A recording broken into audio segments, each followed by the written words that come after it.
Hi, I'm Yannick, I'm from Austria and I'm 22 years old and I'm going to tell you something about my traditional skirts in Austria. It's called Dirndl.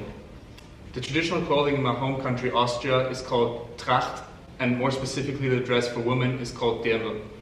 Although nowadays there are many different kinds of the traditional Dirndl, traditionally the bottom of the part has a flare and is full length. The history of said important piece of clothing in a nutshell is: the Tracht dates back to the romantic era of the historism and the art movement in the 19th century.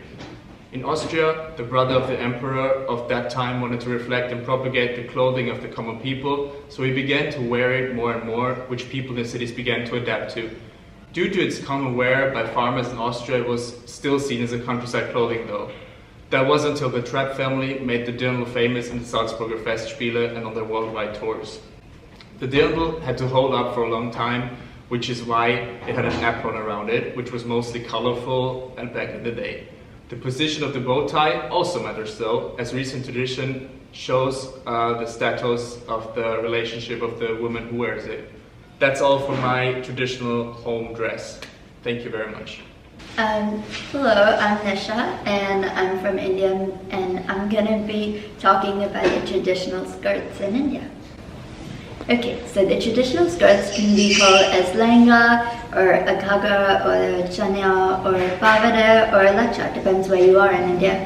It is a form of an ankle-length skirt, and it is from the Indian subcontinent, but it also ranges throughout the continent. So it is basically South Asian and not just Indian. So it goes to different countries like Sri Lanka and Pakistan and Punjab and the Sindh province and everywhere there. The lehenga, it consists of a choli and a ghagra. So the choli is a midriff bearing blouse, and it is cut to fit tightly around the body. And it has short sleeves or long sleeves with a low neck. And it is usually cropped at the belly to expose the navel, and it is designed for the hot summers in the Indian subcontinent. The lehenga or the ghagra is a form of a skirt which is long and embroidered and pleated, and there's different varieties with different lines in them. And they usually are secured at the waist or the hips, and it leaves the lower back and the midriff bare. The lehenga history begins with the Mughal era, when the garment was first worn by women. It flourished during that period, quickly becoming the most commonly worn garment, not just among the rich and upper-class women and royals, but also among the masses. Historically, the ghagra choli evolved with a three-piece attire worn by women in ancient India. And the attire consists of the lower garment, that is the antriya, and the uttariya, the veil or the dupatta, and it is worn over the shoulder and over the head, and the stanpatta, which is a chest band. And it is usually mentioned in Sanskrit literature and even Buddhist Pali literature during the 6th century.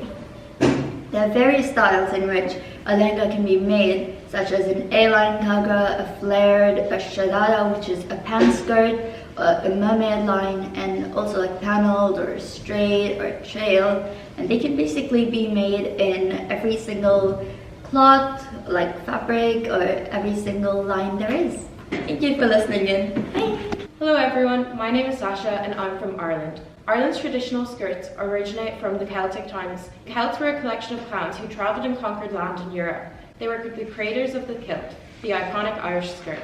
In the 1500s, the kilt was actually invented by mistake. To keep warm, Irishmen wrapped their bodies in old tartan wool. The lower part of the wool was then belted and cut off. The kilt was then created. It was later used during the war as it did not interfere with movement. It later became a staple of Celtic wardrobe. Different colours and patterns represented different societal positions, martial statuses and clans. The more complicated the pattern, the higher power you had. During war, different sides were easily separated by the colours of their skirts. As Ireland was colonised by the British, their monarchs tried to take away Irish culture frequently. They tried to outlaw the kilt, but to no avail. The kilt survived all of these efforts and remains iconic to this day. The kilt inspired plaids and tartan, which we see every day in fashion. Designers like Jean-Paul Gaultier, Alexander McQueen, and Matthew M. Williams have incorporated the kilt into several collections. Thank you so much for listening, and now to our next skirt. Hello, I'm Rita. I come from Cameroon in Central Africa, and I'm gonna talk about my traditional attire. So, Cameroon is generally referred to as African mid-nature, and it has more than 200 ethnic groups with different traditions. And each community therefore has an identity which could be reflected through their way of life, the foodstuffs they eat, and obviously their dressing. For this study, I'm going to talk about the kaba. It is derived from the English word cover. And it is popular not only in Cameroon but also in Central Africa. So the kaba is a long gown, generally long to the ankle, and it is worn with a scarf, a sign of dignity to the female gender. The analysis here is based from the waistline or the belly button, that's the belly button, to the ankle. It's dressed with gathers at the breast line, and it is created from a top base and a rectangular piece of fabric that is drawn to gathers and attached to the top. So it is a traditional garment, maxi length with gathers, so it's heavy and voluminous, and it has very deep pockets and with a folded hem. However, these characteristics do not apply to all of them because it has been modernized according to trends, and today they could be found as mini lengths with plaits at the bust line instead of gathers, and with different ornaments, commonly buttons and strap sleeves instead of the original sleeves. Thank you. Hello everyone, my name is Avar and I'm from Mongolia. And I will be introducing the Mongolian traditional dress to you today. The traditional Mongolian skirt is called a ded, and the traditional dress of the Mongolians has a rich history spanning many centuries, and it's closely connected with the Mongolian way of life. Just be quiet until he's done. Thanks. Yes. The traditional Mongolian skirt consists of a calf-length tunic made out of one piece of material. So it's fully cut out of one piece of material, the pattern. It has long sleeves, a high collar, and buttons on the right shoulder.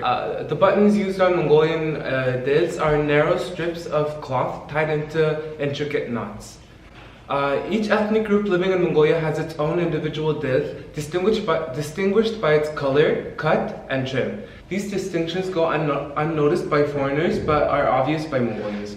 Before the revolution, all social strata in Mongolia had their own manner of dressing. Livestock breeders, for instance, wore yellow dresses with a cape thrown over it. There are basically three types of deds, each worn during a particular season. The traditional Mongolian ded is very different from the ded which is worn by Mongolians today. In recent years, the Mongolian ded was reinterpreted by popular designers that you might know as Miuccia Prada, John Galliano, Jean-Paul Gaultier, and Yves Saint Laurent. Thank you so much for watching our video, and see you on the next one.